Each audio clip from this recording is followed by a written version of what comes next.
Workshops there and given readings there. On your writing or to do your writing. So are you ready? Imani's Moon.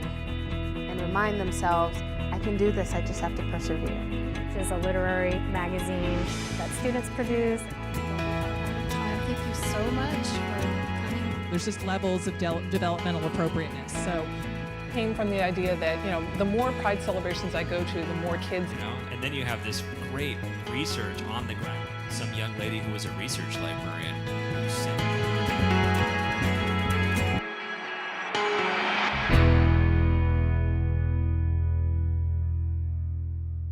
I'm going to start us off by talking about not a lot of writing actually at all. I'm going to talk about how to create the network in town that is going to support your writing and why it's important to do that. Sitting down at the desk, or standing at the desk, as some of us like to do these days, and putting words on the page, that is really the only way you're going to ever get anything written. And that can be a pretty intimidating, lonely, scary, exhausting place. And so I think it's important to build a community, to find community and build your own community to support you in those moments where you're like, why am I doing this? I could be washing dishes, right? So fun, so seductive.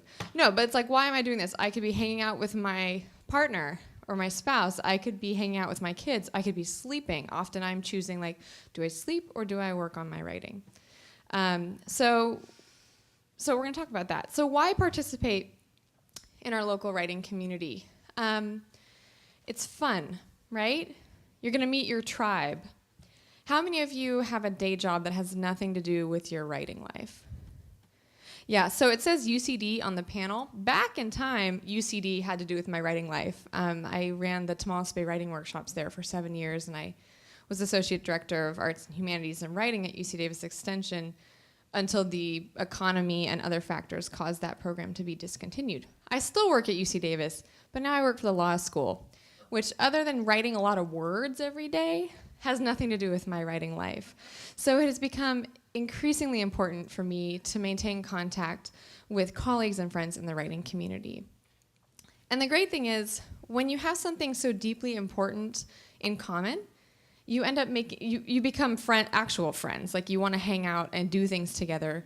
Maybe you go to the coast, go to a reading, spend the day writing together. It's a lot of fun. You'll learn much more and much faster about a lot of important things if you cultivate your community connections. Things like writing craft, publishing, marketing trends, as well as market trends, local, regional, national, and international literary culture. We have a number of writers in Sacramento who are not originally from the United States, or whose family traditions are not originally from the United States, and who really are connecting with that. So it's a wonderful way to be part of really the global literary community. You'll find motivation and accountability through commiserating with other writers. So there's a group, oh, by the way, there's a purple handout I gave you. It's this color. And it is a short list, a very short list. I have over 100 links at my website, and I give you my website URL. It's a short list of some of my top-of-mind literary resources in town. I composed this late one night recently, and I'm sure I've left out some really excellent ones. I apologize for that.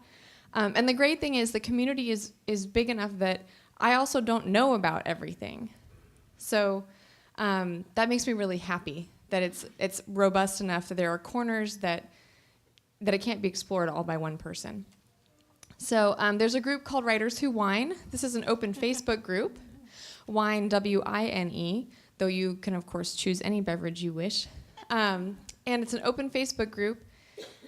Join us. You can come out, and we talk about writing. We talk about craft. It's a group that's mixed between creative writers and journalists, freelance nonfiction writers. And we make friends, we get connections, we get business done. Another reason to connect in the community is you can troubleshoot problems. You can get reading recommendations and referrals. So, for example, I was recently thinking about what to do with my own workshops. I teach writing workshops in the Midtown area, and I was thinking about what to do with them in the year 2015. And anyway, long story short. So I had this idea, and I didn't really love it. And I was talking to a friend, and the friend said, well, what if you do this thing instead? And I was like, oh my gosh, I totally want to do that. Thank you so much. I wouldn't have had that idea by myself. We'll find out if the community thinks it's such a good idea too. That remains to be seen. And I've also been able to talk with folks about, I'm looking to publish this kind of a piece. What literary journals should I send it to? It's kind of a weird piece. I don't really know where it fits. You can get that kind of feedback from people in a really casual, honest way. Saves you tons of time. I mean, I'm really like all about not reinventing the wheel, right? So that's what the community can do for you. You'll meet people who can help you. So writing teachers and coaches, like several of us at the table here, freelance editors, small press editors, literary journal editors. These are all people who can publish your work so they can help you start building your audience. But also, a great thing about local literary journals here is they're smaller and they take a lot of care with the work. A number of national journals do as well, but I am contributing editor for Under the Gum Tree, so those beautiful postcards that I passed around, that's for Under the Gum Tree. It's a creative nonfiction literary journal. And we do occasionally very substantial rewrites of pieces. If the piece really resonates with us, but it's just not happening, we will actually do a complete edit, a complete developmental edit and rewrite on that piece with the author for free. Not a lot of journals do that, but I do know some of our local journals are able to offer that kind of support, and it's really a treasure. There are also literary agents in Sacramento. I don't know if you know that, but in today's wired age, it's very easy for literary agents to live and work wherever they like. And so if you come out to the community events, you're going to start to meet those people. And maybe they're not the right agent fit for you. Maybe you don't even need an agent. But they are going to be fonts of information, and they're going to be connected to the national writing scene in a way that you might not be. And they're going to be a great resource for you. Oops. And so as you make these relationships, as you start to have them, you'll begin to seed your own audience and platform.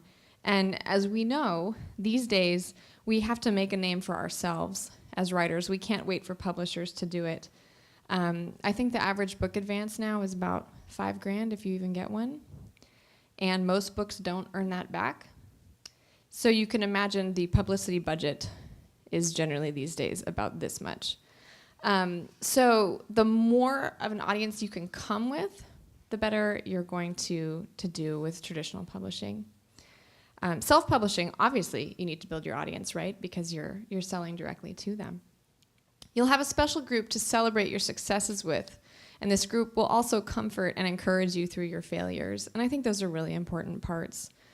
So much of the writing work that we do is solitary. And we need to have people that we can go to when we've had a breakthrough who are going to understand what that means. I mean, maybe the friends and family in your actual life, they support you, but they don't really know like what it means to be doing what you're doing. So it's really important, I think, to be with people who know what you're talking about. And soon you will find yourself giving back in some way. So you'll find yourself perhaps volunteering. I list a number of writing organizations there on my handout. There are many, many more than that in the area. Those are just some top ones. So you might volunteer for one of those. You might offer casual or formal mentoring to newer members of the writing community. You will begin to offer referrals simply because you'll know who's around and you'll be able to refer others. Telling the story of your own writing journey will be a blessing and a guidance to new writers that come in. Writing communities cannot be stewarded by just a few individuals, so I encourage you to join in today. If you're already in the community, I encourage you to keep growing your connection to the community. We need to keep that energy flowing. It's for your own good, and it's for the good of everyone else who's in this room, and the folks who aren't here today. So that's my little spiel. Thanks for listening. And now, Erika. Thanks, Kate. That was great. I'm Erika Mailman, and this is my little micro handout, which most of you should have. I have extras if you want to come see me afterwards. So this is the top 10 tips for writing your novel. And I appreciate that probably not everybody in the room is a novelist, and I was wondering if I could see a show of hands. Who is working on a novel? Okay. So hopefully some, maybe most of these are still applicable to people who are writing creative nonfiction or volumes of poetry. And if not, you just have to listen. So I'm just going to go through my top 10 list here. I have 10 minutes, so 1 minute for each one. We're going to breeze through them. So the first one is to touch your novel every day. And I don't mean that you need to go and literally touch the stack of papers, although that might be good too. I mean you need to be in your novel every day, even if it's just to look at one paragraph or create one new paragraph. And we can all do that. That's the length of a bathroom break. We can all step away for 5 minutes and be in our books. And the reason that we have to do that is that even, I'm going to see, I think, a few people nodding, even if you aren't in your novel for 2 days, you start to get distance from it. You start to not remember what the characters already know, what information they already have. And it takes you a while to swim back to where you were 2 days ago. Yeah, there's the nodding heads I was looking for. So you have to be in it every day, even if it's just for a really tiny touch, as I said. And I think of it as a touchstone. It brings you power. The more you're in your novel, the more your energy exchanges with your novel, the more it gives to you and the more you can give to it. And the final reason would be, I read something once where a runner would say, I hate running, but if I can get up and just tell myself, I'm going to do 1 mile, which is nothing, If I can get up and do 1 mile, and then I'll come home, and I'm done for the day. But after you complete that 1 mile, you're already in it, your lungs are happy, and you keep going, and you do 4 or 5 or 6 miles. You still have the option to go home after one, and I think that's kind of what I'm saying, at least be in your novel to look at one paragraph. And then you might be spurred on to keep going. But if not, you've got something accomplished that day. And I think in the real world, absence makes the heart grow fonder, but in the novel world, out of sight is out of mind. All right, number 2, outline it. Outline your novel before you even write a word. I'm a huge proponent of this because, let's face it, writing 350 pages is an arduous task. Even if you're just typing 350 pages that somebody else wrote, if you're copying over Dickens or something, it takes a long time. You're in it for months, well, at least weeks. You're in it for a long time. And you want to make sure you're on a path that gets you to the end.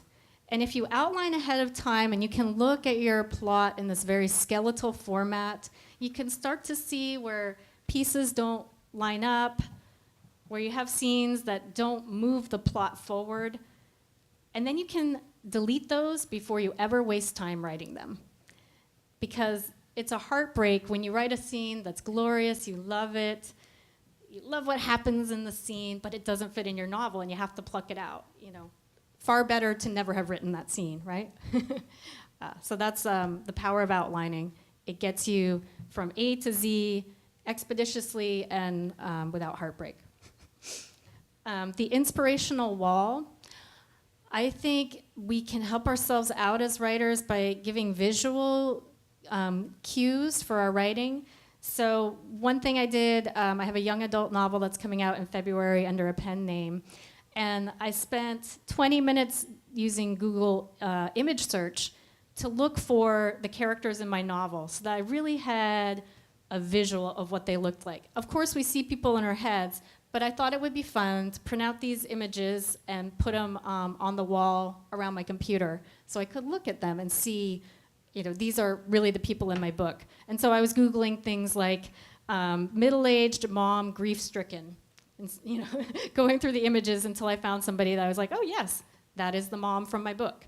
I also have written a historical novel set in the 1800s, and I found myself on the East Coast where my family lives. They kept dragging me to flea markets I'm such not a flea market fan.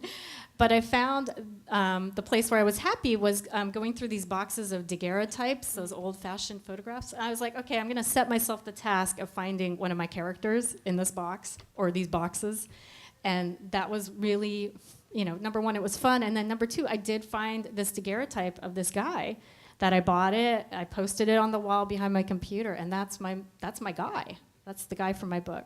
So have an inspirational wall, play the music of your era if you're writing historical fiction, do all kinds of things, burn candles that have evocative sense that relate to what you're writing about. Use all these different ways to get yourself inspired and motivated.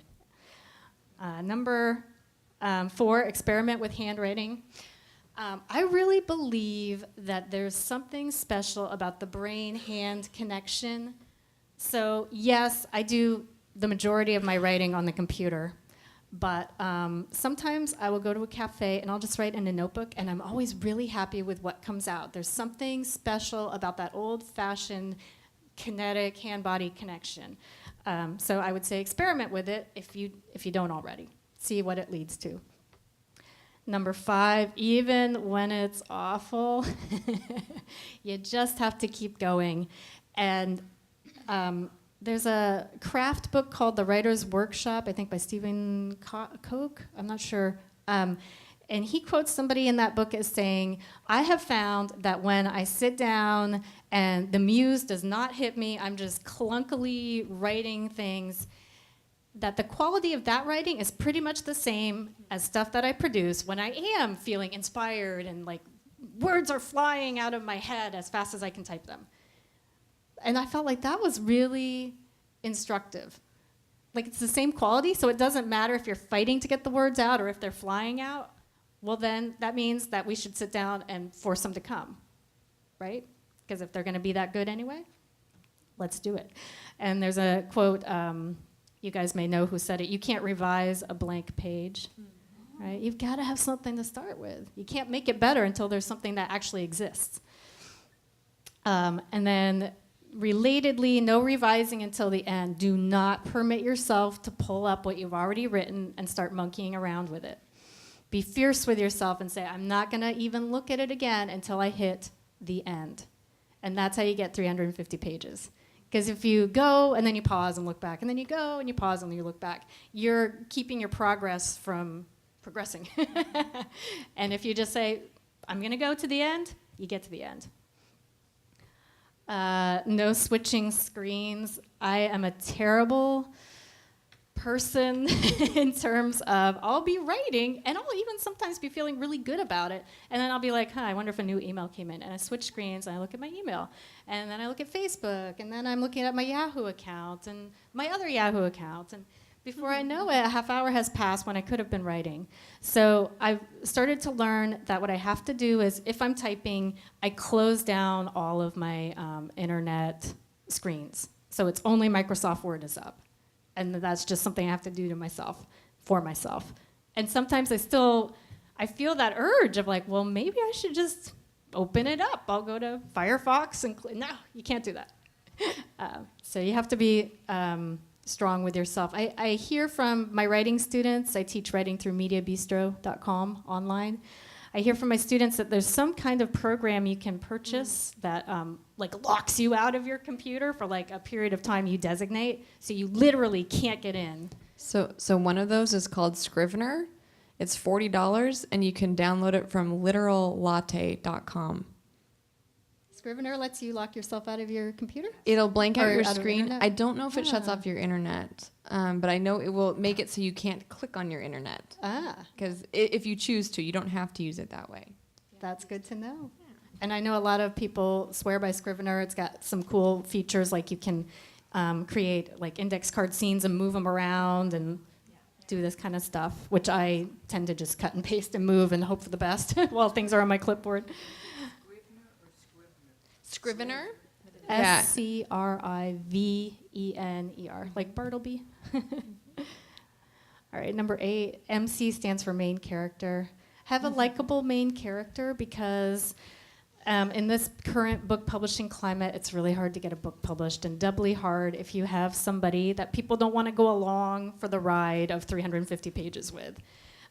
You can cut yourself some slack and give yourself a break by choosing a narrator that people like and root for and care about and worry about.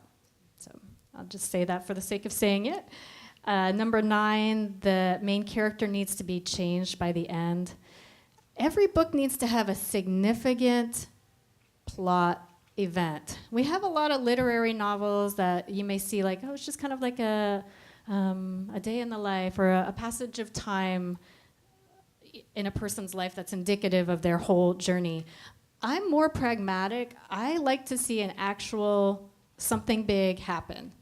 And when you look at all the classics, all the books that we study from our so-called canon, things happen in those books. Big things happen. Dramatic, jaw-dropping things happen.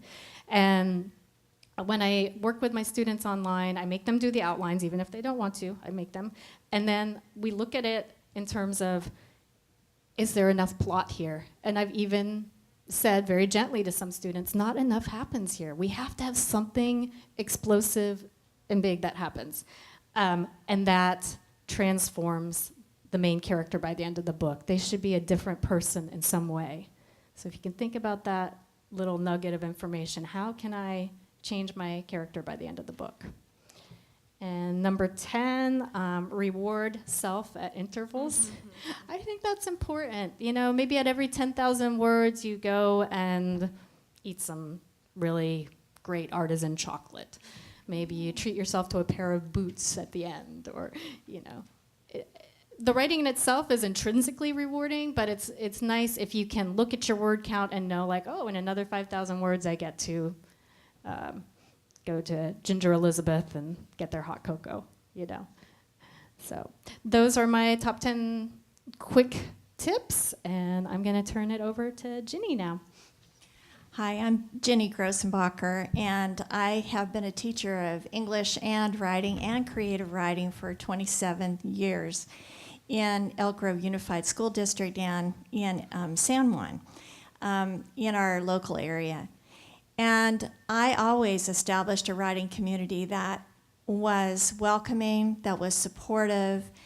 And when I retired, I wanted to create that community with my adults that I knew in my own community, because I knew how beneficial it was, because my students would write to me years later and thank me for the steps along the way that helped them become writers or to become producers or to work down in Los Angeles for Pixar and places like that.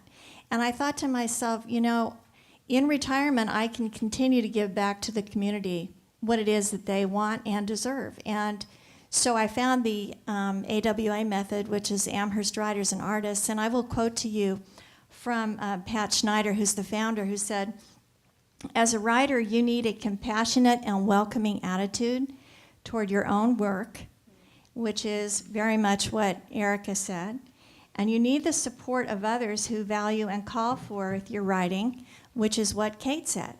So I think we're a good team here up on this panel, because we're very complementary in that we want to support our community of writers and give them the craft that they need and also the companionship of others. And on my orange sheet, I brainstormed a list of advantages of small groups working together under number 1, and all these C's came up. You know, I'm working on writing a poem for my son's wedding next week. And I think I was working on the letter C, and all these just came right out. But they work. The camaraderie of others. In a writing community or a small writing group that meets all the time, you really get that. And as Kate mentioned, you get a family that works together. Community goes along with that. We also have consolation. You know, this is a very lonely road to go on your own, and I do know many writers who say, no, I'm a staunch isolationist, I love being by myself, thank you very much, I shut the door. Well, a lot of us aren't like that. A lot of us do need a community group that gets us over the hump. You know, hey, I got a rejection. Hey, I got 20 rejections, you know. People don't seem to be liking my prose. What's the matter with, it must be me. I've had over 100 rejections. And that's not really actually that many. Yeah. Just to put it in perspective. Thank you very much. And so, also there's consistency. We're going to meet every week at 4 o'clock, or we're going to meet every week at 8:30 in the morning, or 9 o'clock at night. Whatever it is that you're consistent with, it kind of makes people accountable. They say, oh, okay, I'm going to suit up and show up, and I'm going to bring my writing notebook, and I'm going to be ready for bear. And also, my writing groups, we all share. We usually share at the beginning or the end of the session. It makes people write. If somebody's going to be there listening to me, I better have something. And I also write with them in mind. I see their faces. I think, better be a little better than usual, because a lot of times I write to my dog. Well, she can't talk back, so it's kind of nice, because you also have an automatically built-in audience that are going to be nodding or sighing or whatever, whimpering or laughing, at some things you didn't even know were so funny. And it's commitment. So I've given you, under number 2, a list of ways to find community-based writing groups. And if you go on meetups.com in the Sacramento, Elk Grove County area, you're going to find so many meetups. You have groups that are sponsored within downtown, all the way up and down the valley. And try them out. See what works for you. See what fits. Some may or may not work. You may find a group that's not quite within the age range you want, or maybe you want a younger crowd to hang out with and get cool with. I also want to say something about manuscript review versus critique groups, because I've had a lot of people ask me that question. And I run both. And our founder, Pat Schneider, for the Amherst Writers Group, which is very, very active in Sacramento, she advocates manuscript review, which is what we liked, what was strong about our work, and what stayed with us in a piece of writing. And I love that because it provides a platform of acceptance and understanding with other writers, which I love to do in my groups. But there comes a time when you've completed your 350 pages along with Erika's guidelines, and you're saying to yourself, wait a minute here, I need somebody to give me some really solid feedback before I even go to an editor or even try to submit this. Now what do I do? And that's where a critique group is helpful. And in my years of running classes with students who are getting ready to publish in various venues, I really feel that it's important to do what I call the blended feedback approach, which I use with all of my writers. And that is, you pay attention to what's on the page and you honor it, yet you do tell them what's not working. Because if you don't, they're going to go on and on and on and on, and they're going to self-publish, and they're going to wonder why they only have 10 books bought, only by family members. The market is very, very competitive out there, especially to sell, even if it's self-publishing. You want to have the very best foot forward, even if you go to your editor. So that's what we do. We work in our critique groups. We use a blended approach where we will tell people what's wrong with their sentences, but then we give them plenty of praise, and we really let them know what's going well. The last thing here is establishing a safe and healthy coaching environment. And this, I stand firmly on this, as I know everybody at this table does. Equality among all the writers. You don't want to have one person highfalutin in your writing group that is lording it over everyone else and won't be quiet.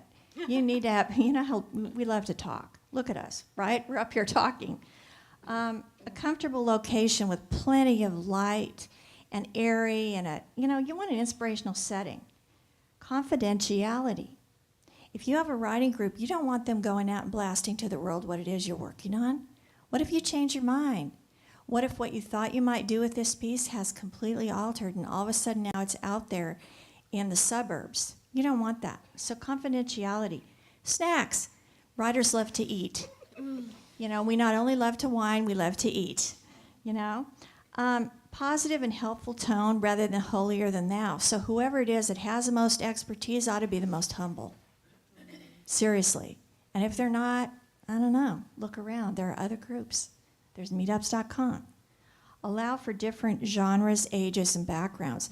So you might have one person who's working on a nonfiction piece, another person in your group who's writing poetry, another person who's writing a romance novel. Allow it. Allow it to happen. And if somebody is really good at writing erotica, tell everybody. We're not that good at writing erotica. You know, we need lessons in how to do that. We might have been able to do it, but you know what? It's hard to write about it sometimes. So that's all I've got. And I offer writing workshops myself down in Elk Grove, but seriously, you know, Sacramento is full of writers, full of writing communities. What I would encourage you to do, though, if you're going out and bringing your friends to writing groups, is make sure they're safe and healthy places. One of the things that's really great about a festival like this or any kind of public forum is we didn't really know each other. We knew of each other before this event, but now we know each other, and that's really exciting.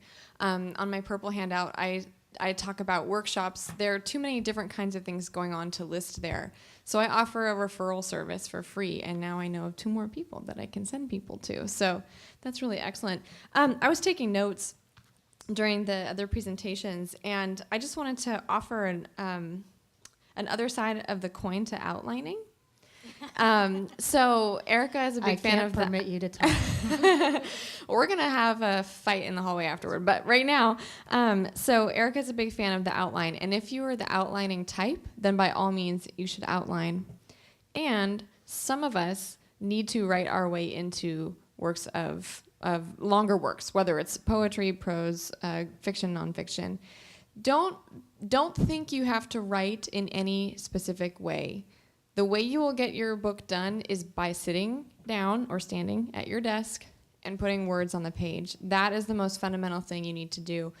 You can do that in writing groups, and I will say, a healthy writing group, you will know you're in a healthy writing group because you will, like Ginny said, you won't feel like anyone's lording it over you. But also, at least in my experience, you will find that the drafts you write in that group are often stronger than what you write when you're writing alone. Okay? So if you go there and you're writing stuff where you're like, I'm not digging what I'm writing in this group, you should leave and find another group. That's just my 10 cents. But so if you have to start in the middle, sometimes you have to start in the middle. Sometimes you start and you don't even know where you are, but a character comes to you or a scene or whatever, and you just start writing out from there, and later on you assemble it. Is this a less efficient process? In certain respects. On the other hand, it's not about being efficient. It's about writing the thing that is inside you, clamoring to get out, whatever that is. And if an outline calls that thing forth out of you and onto the page, then outline. But if just sitting down and putting some words together and going, okay, maybe I'll add this. You know, more of sort of like cooking with a spice cabinet that's not your own spice cabinet and just seeing what's there, that's fine too. And in the end, there's a metaphor, and I don't remember who presented it the first time. It's a commonly used one that a work of literature, or really any work of art, is like an iceberg. And the part that's out of the water is the part that the reader finally reads. Everything you write that doesn't make it in, all the false starts, the outline, all of that stuff, all the critique, the groups, everything, the late nights, that's all the part that's under the water.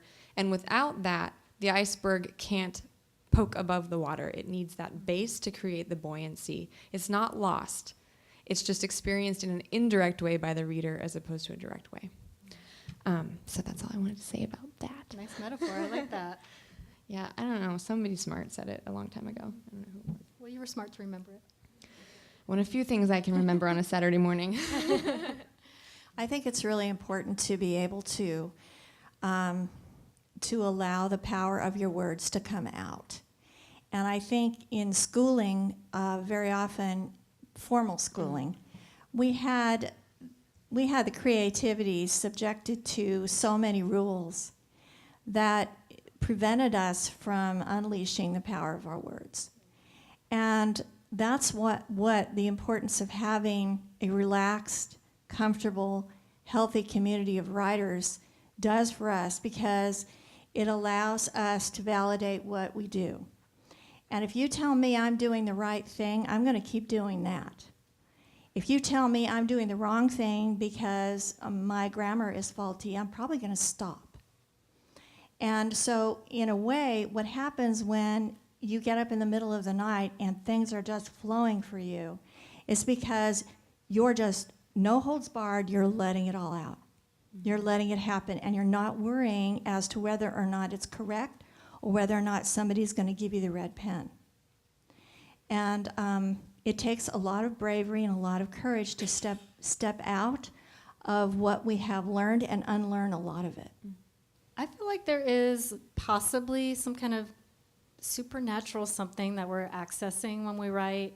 And maybe the supernatural thing is just the back door of our brain, that we're our own selves. I sometimes feel like my brain is smarter than I am. Mm-hmm. And like you, I've had times when I came to my manuscript and there were entire pages I did not remember writing. Mm-hmm. They were just there. And I was like, okay, so I was in some kind of fever of writing, and these words came.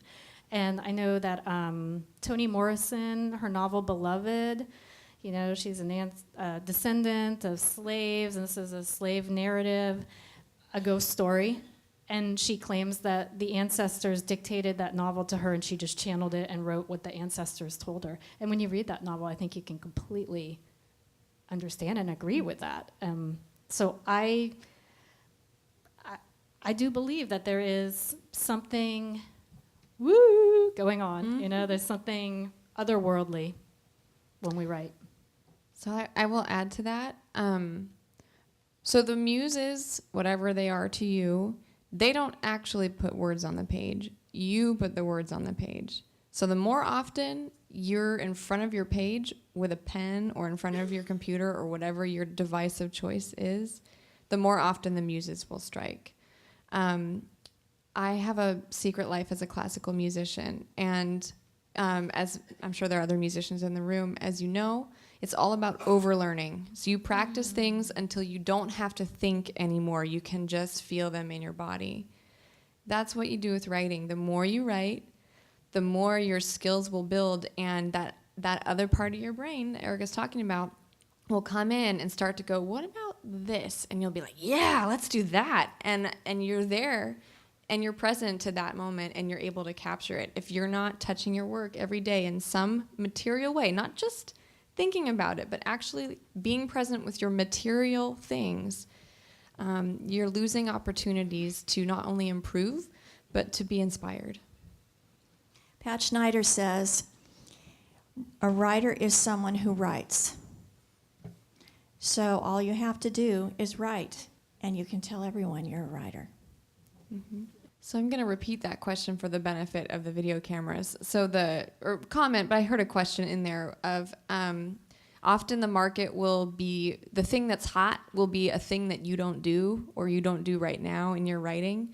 And so the tension between your voice or voices that come naturally to you and the voice or voices that the market apparently wants right now, and how to mediate between those two. Anybody want to jump?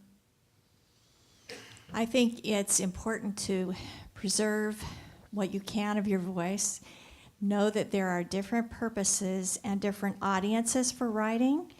So sometimes we're writing for a commercial genre in a commercial venue, and there are expectations, and there are language requirements.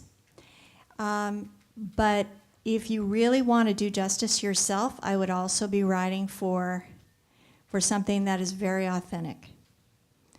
You know, I mean, often people want to write to make money, and they know that there's a way, and they're going to do that, much as any of us who've had to write reports and long lists of things for other people know for a living. But there's also has to be a place in your life for your poet, because songwriters are poets. And I think I would just counsel to make sure you allow that in your career. Yeah, I would think I would echo that, and just going back to the writing groups and finding healthy writing groups. A healthy writing group, whether it's a generative writing group or a critique group, or a combination, a manuscript review group, that group is going to be with you in helping you to understand what part of yourself you're writing for in a given piece and what part of the outside audience. So sometimes we write things because we literally just need to get them out of ourselves and into some other media so we can let them go. That's called writing as healing or expressive writing, and it's very important. And there's usually no market reason or value for it.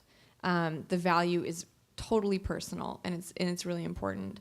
It's when we start to think about, okay, I want to bring this writing to an audience, then we think about, okay, is there a monetary aspect to that audience? If so, how do I feel about that? And how do I want that to figure into my choices? You have the power. You are the captain of the ship of your writing.